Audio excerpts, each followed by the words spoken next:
พี่น้องทั้งบ้านคนรวมกันแล้วกันเนาะ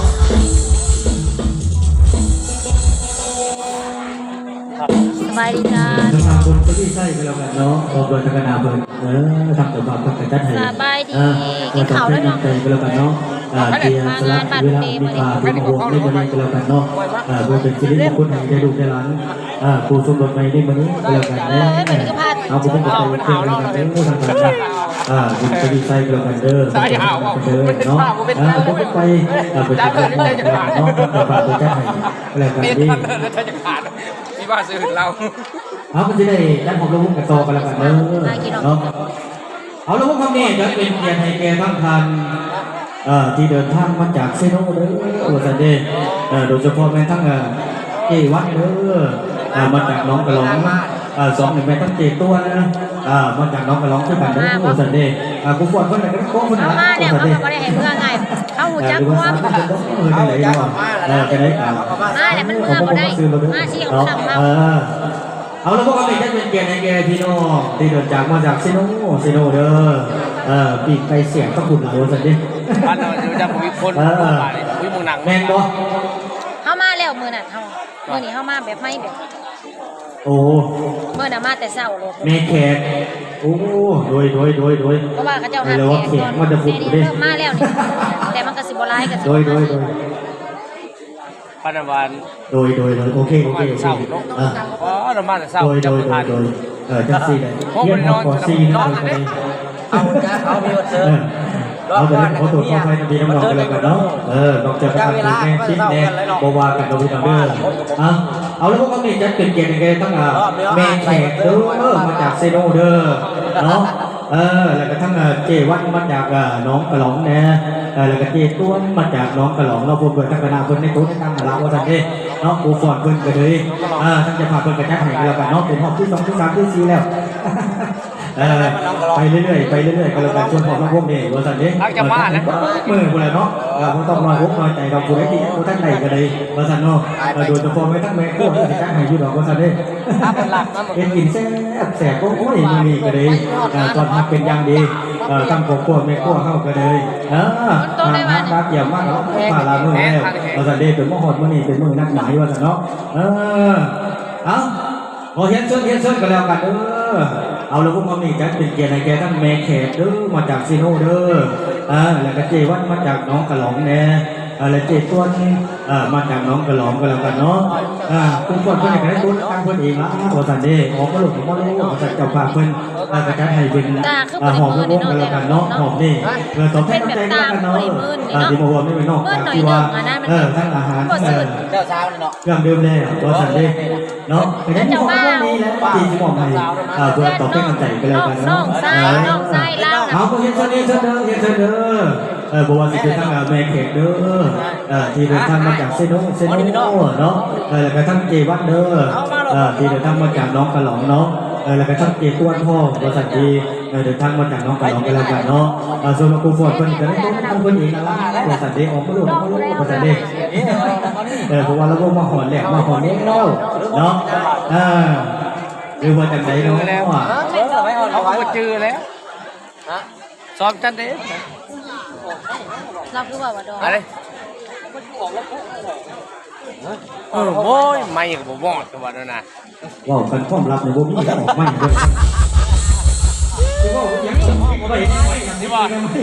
พยาบาลเรื่องไม่เห็นบอกว่าแม่ว่าเรื่องคนนั้นคนนี้ยุหันยุหนีเลยที่คนนั้นน้องคนนี้อ้ายคนนั้นน้องอยู่ออกมาแล้วนี่เขาเล่นในเข้าไปแล้วเนาะแม่ไม่เดี๋ยวปิดไปให้แต่บางพอดีเจ้านะโบปิดเอาไม่นะโบปิดเจ้าแล้วไม่เจ้าเลยเนาะเอาให้เช็ดกันแล้วกันเด้อกูฝนเพิ่งไปดูในตู้คนเองเนาะออกมาแล้วทั้ง3เองนะเจ้าภาพเซ้ยนั่งอีก3 ทานด้วยวันนี้เนาะดูในตู้คนว่าสันเดนี่ว่าสันบอกคนจะพาบอกไหมบอกคนจะพาบอกไหมเนาะจะสับได้กว่านี้ออกมาเป็นทีเรียบร้อยแล้วรอดทางตั้งแต่3 ทานเนาะออกมาตั้งแต่คนแล้วสักทีก็ห้องมวลซืนกันแล้วกันให้เหมือนอีกเนาะออกมาแล้วนะเสียใจครับว่าจะเป็นมาจากซีโน่ได้ทางหน้ากันของเรานี่ยังไม่รอจะเป็นงานแต่ที่สังเกตได้ ไปดิเอานักกีอีกท่านนึงเด้อของเขาหลงเขาโหดเนาะหรือว่ายงดอกสักวันมองมือกันไหนเอาพอเซ็นกันแล้วกันเนาะนี่ เพลงบ่ได้ฟังบ่ได้ร้องคือสิแบบบ่จืด ออกมาแล้ว ร้องไม่ได้อยู่นั่นแห เอา ละ กันแล้วกันเนาะทั้งสามทางจับกับครูฟอร์ดเป็นเรียบร้อยแล้วกันเนาะเอาไปชั้นพี่น้องว่าทุกคนต่างวนจนนั้นแล้วความจริงแล้วกันเนาะ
เอากันให้สองส่วน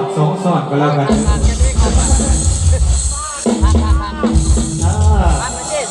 ท่านพลอาเดซ่าคุณว่าเอาแบบมันหลบกูจะตายทีนะตายที่มันเลยเนาะวงมมีได้ตายทีนั่นให้แบบสองส่วนในช่วงนี้2 ยกอีกขึ้นมาเป็น3เป็น4ดูดิสองไอ้น้องเอาเด็ดมื้อนี้งานเจ้าภาพเด้อมันเป็นเจ้าภาพได้มื้อนี้ได้ลุง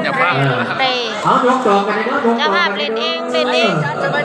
ยกเอาส่วนกันได้ดูเวลาเดียวกันด้วยมื้อนี้จะดูว่าเป็นมือทำมือพูดกันแล้วกันกันเสือบ่ได้มาเป็นมือห้ามมือนี่แล้วสันนี้เนาะไปใส่มา มาแต่ใช้ เอาก็พวกเตะกันแล้วกันเด้อเมื่อกี้นี่กันไอ้หอบก็พวกเหมือนบอกให้กันกินแล้ว ไม่ได้หลักแดดตึ้มได้อยู่หรอมันมีการ เรามาถ่ายคลิปสับ พี่น้องที่เดินทางมาจากไทยล้อมอาจารย์เดเนาะแต่ว่ามันจะจัดให้เป็นที่เดียวกันแล้วคือของเรา ไม่คิดว่าส เนาะ บายนะ ก็ที่ได้จัดขอบพระคุณกันต่ออีกตัวสันเดเนาะไม่ได้สุดผู้สุดพุทธกันแล้วกันคุณที่วัดรักก็ได้อยู่หรอกตัวสันนะท่านเจ้าฝากคนต้องห่วงคนต้องห่วงคนที่จัดหายอยู่ดอกเนาะตาแม่ลูกแม่เรียกว่าแต่ดอกเนาะส่วนบุคคลการคุณว่าเนี่ยในนั้นจะต้องโน้ตที่ว่าเขาติดจัดหายกันแล้วกันขามีขามีได้เนาะทางพ่อมีกับทิศนี้ไว้ก่อนหมดสัญญาเกี่ยวของปีนาคนละจะสิมาใส่ขึ้นกันนะเนาะ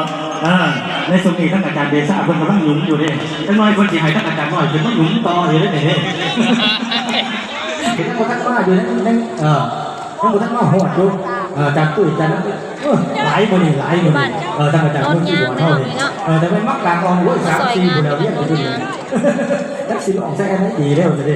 ท่านอาจารย์นักร้องนักวัดในเขาก็หลายคนนี่มาสวยตั้งแต่คนอาเดชาคนโน่ท่านอาจารย์พูดสุดใจเข้าแน่เราจะได้มีขึ้นมาใส่คนถึงมากยาวเหมือนที่น้องเขาอีกท่านอาจารย์พูดสุดใจเข้าดีตอนนี้ตั้งผู้ขาผู้ตัวนี่นี่เลยว่าโอ้คือสักวันหน่อยบอลนี่จะดิแล้วดีนี่แหละเดียวเลยเขาดีนี่แหละเอาแล้วครับนี่จะติดเกียร์ในแกตั้งทัน น้องนามาหันยังเลยแนมหา โอเคเดี๋ยวลงให้โบกันเด้อพี่น้องจ้า ก็คือไปเลยเมื่อกี้นี่เลย